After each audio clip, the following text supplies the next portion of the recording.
लोगों को शर्म भी नहीं आ रही है। इतने बेशर्म और इतने बेहया हो गए कि जब हमारे रजा के शेर जब सनद का मुतालबा करते हैं जी तो सनद भी दिखाते हैं हाफिज़े कुरान है। अरे तुमने रमजान का महीना समझा है जो तुम्हें तरावी में पारा।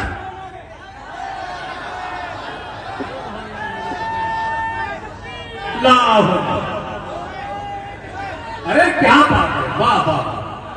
आए रमजान का महीना समझा है, बहुत रमजान का महीना समझा है कि साहब हाफिज़े कुरान जी पारा सुनाना है। हाँ डिप्लोमा लेकर हाजिर हुए जी, डिप्लोमा लेकर हाजिर हुए। ऐसा तो दुनिया की तारीख में हुआ ही नहीं। हाय हाय क्या ऐसा हुआ ही नहीं जी। वो ये सोच रहे थे कि कोई लल्लू पंचू मुकाबले में होगा तो हम उसके सामने खुराफात करके गाली देके बरेली की शान में गुस्ताखी करके शोर शराबा हंगामा करके निकल जाएंगे। मगर उस जालिम को क्या मालूम था ये बरेली के ताजदार इमाम अहले सुन्नत के शेर है। जब ये